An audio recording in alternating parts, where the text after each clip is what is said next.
물론 은행이나 증권사에서 판매하시는 분들 가진 돈이 1억인데 투자한 돈이 1억이다. 분할 매수 분할 모드로 하게 된다라는 거는 종목을 교체한다는 의미보다는 팀별로 다 운용 성과 보고회를 진행을 하고 있기 때문에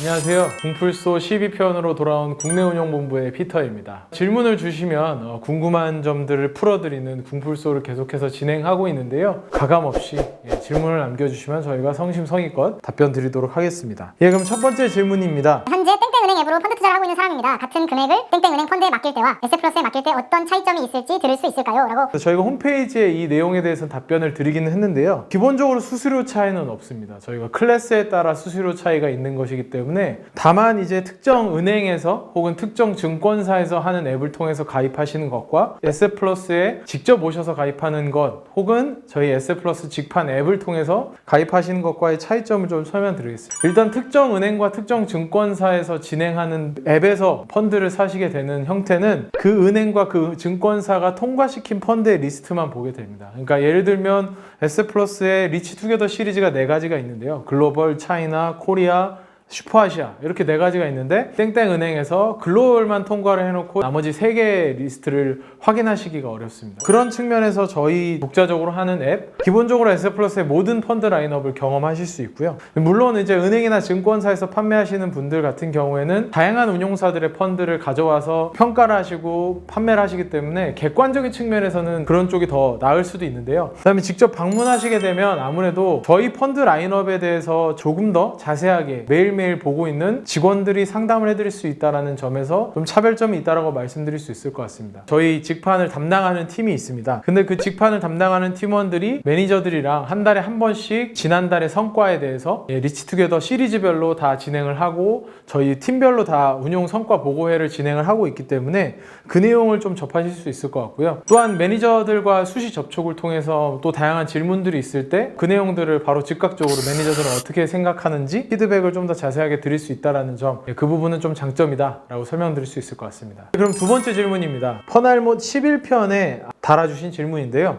1년간 매매 회전율이 100%라는 것은 구체적으로 무엇을 뜻하는 것이지요? 1년 동안 갖고 있는 주식을 전부 다 팔고 새로 샀다는 뜻입니까? 유튜브 답변을 통해서 답변을 드리긴 했습니다. 근데 좀 더 자세한 내용을 설명드리고자 영상을 찍게 되는데요. 일반적으로 매도 회전율을 사용하는데 한 종목만 매매한다면 1년에 한 번 종목 교체가 일어난다 라고 말씀드릴 수 있을 것 같습니다. 예를 들면 가진 돈이 1억인데 투자한 돈이 1억이다. 그러면 종목 교체를 1년에 한 번 진행해서 어떤 종목 1억에서 어떤 종목 1억으로 간다.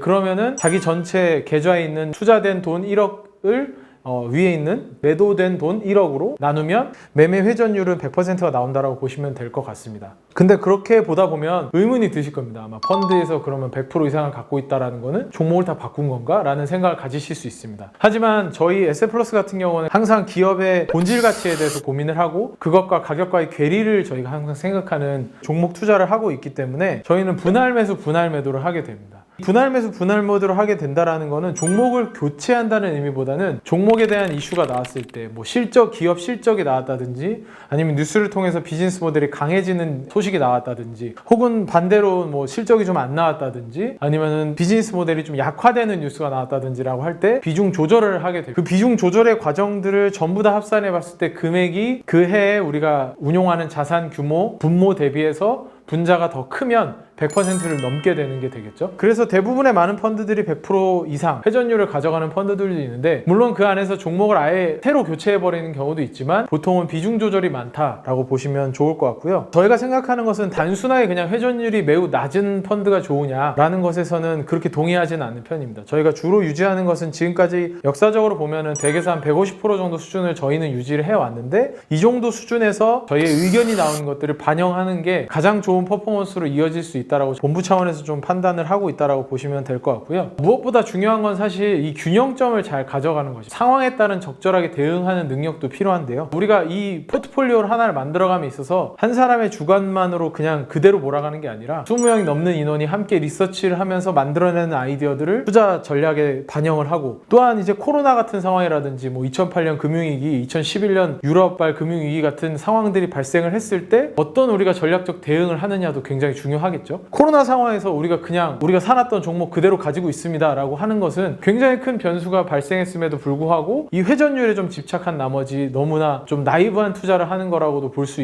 있을 것 같고요. 물론 이제 그렇지 않은 경우도 있겠지만 저희는 그 과정에서 코로나에서 수혜를 볼 수 있는 기업들 혹은 피해가 막심해서 비즈니스 모델 회복이 좀 어려운 기업들을 판단함으로써 회전율이 좀 더 올라갈 수는 있지만 그런 판단들을 반영하는 것이 더 중요하다고 저희는 판단을 하고 있기 때문에 회전율은 하나의 참고 지표이긴 합니다. 하지만 그게 절대적으로 저희의 기준이 되지 않는다는 것은 좀 인지를 해주시면 좋을 것 같고요.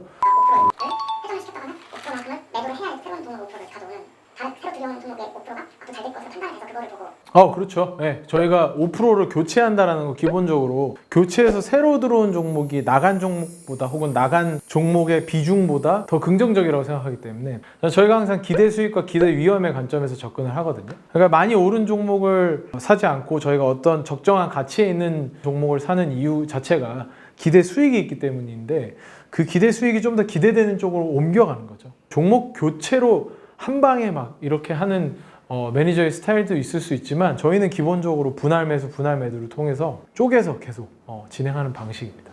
세 번째 질문입니다. 저희 유튜브 영상에서 항상 호응을 많이 해주시는 블랙RP님께서 질문을 남겨주셨는데요. BMR이 증권사 애널리스트인 거죠? 증권사처럼 종목 찍어주면 좋겠네요 라고 질문을 주셨는데 유튜브에서도 이에 대한 내용을 좀 설명을 드렸는데 좀 더 자세하게 말씀을 드리면요. BMR 센터라는 것은 저희가 비즈니스 모델 리서치 센터라고 해서 에셋플러스의 인하우스 리서치 센터를 의미합니다. 보통은 증권 업종에서 리서치 센터라 하면 셀사이드, 바이사이드를 나누게 됩니다. 이 셀사이드라는 것은 일반적으로 우리가 알고 있는 증권사 애널리스트들을 의미하죠. 증권사 애널리스트들은 특정 종목에 대해서 타겟 프라이스는 얼마고 기업의 가치는 어느 정도 된다라는 것을 제시를 하게 되고요. 그 제시된 프라이스를 받아들인 사람들이 그 증권사를 통해서 매매를 할 수도 되겠고 다양한 비즈니스를 할 수 있겠죠. 그 어떤 종목을 셀사이드, 파는 입장에서 제시를 하는 거라고 보시면 될 것 같고요. 바이사이드 리서치는 그와 반대에 있습니다. 그러니까 우리가 위탁해서 운용하는 자산이 있는데 그 운용 자산 안에서 어떤 기업을 살 것인지를 리서치하는 바이사이드 측면에서 리서치하는 센터라고 보시면 될 것 같고요. 저희는 그 중에서도 비즈니스 모델 리서치라는 이름을 좀 더 강조해서 넣어놨습니다. 그 BMR 센터라는 이름을 좀 짓게 된 이유에 대해서 좀 더 설명을 드리면 저희가 생각하는 것은 단순하게 기업을 분석하는 차원이 아니라 비즈니스 모델이 중요하다고 항상 생각을 합니다. 비즈니스 모델이라는 건 결국 그 기업이 수익을 만들어내는 수익 모델을 의미하는데요. 수익 모델을 저희가 중요시하는 거는 한 번 그냥 돈을 굉장히 잘 버는 게 의미가 있다는 것이 아닙니다. 그러니까 어떤 사람을 평가할 때도 로또로 한 번에 돈을 많이 버는 게 중요한 게 아니라 꾸준히 앞으로 성장 가능한 이익을 만들어내는 사람에게 우리가 좀 더 좋은 정량적인 가치를 부여하게 되겠죠.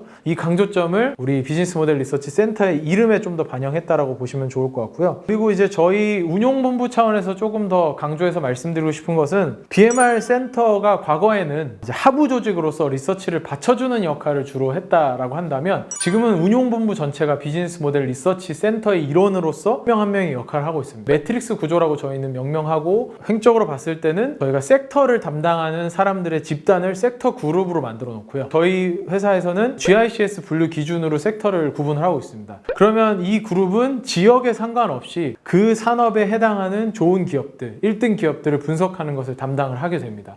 그리고 종적으로는 저희 안에서 팀이 코리아 팀, 글로벌 팀, 차이나 팀, 슈퍼아시아 팀, 펀드별로 팀이 있게 되거든요. 그러면 그 지역에 해당하는 사람들이 또 하나의 팀으로 구성이 돼가지고 소속이 두 가지의 이런 십자 모형을 따르게 되는 거죠. 전체가 다 같이 한 20여 명 정도의 저희 인원이 같이 리서치를 전 세계적으로 하면서 그 안에서 지역별 아이디어를 담아내는 방식이라고 보시면 될 것 같습니다. 그래서 이러한 매트릭스 구조로 인해서 중국에서 일어나는 일, 글로벌하게 일어나는 일, 슈퍼아시아 지역에서 일어나는 일, 코리아에서 일어나는 일들을 다 저희가 다 공유를 하고 산업 차원에서 접근을 하기 때문에 아이디어의 공유의 폭이 굉장히 넓은 폭으로 공유를 하고 있다라고 설명을 드릴 수 있을 것 같고요. 근데 저희가 그렇게 해놓는 이유가 펀드 운용에 있어서의 지속성을 담보하고자 하는 노력이거든요. 펀드 운용이 계속해서 좋은 품질로 유지되기 위해서는 결국 이 모든 산업에 대한 우리의 그 지식 기반을 우리 운용본부에 있는 인원들이 다 공유할 필요가 있는 거죠. 그 내용을 다 공유함으로 인해서 어떤 인원의 변동이 있다든지 혹은 섹터의 변화가 있다든지 팀의 변화가 있더라도 그 리서치의 맥락을 놓치지 않게끔 하는 거라고 보시면 될 것 같거든요. 물론 저희가 아쉽게도 컴플라이언스적인 이슈로 인해서 저희가 뭐 종목을 추천해서 여기서 종목을 이야기 드리고 뭐 이런 기능을 하진 않는다라는 거는 참조해 주시면 좋을 것 같고요. 유튜브 채널 혹은 저희의 홈페이지를 통해서 질문을 남겨주시면 저희가 성심성의껏 답변을 드릴 수 있도록 하겠습니다. 시청해 주셔서 감사합니다.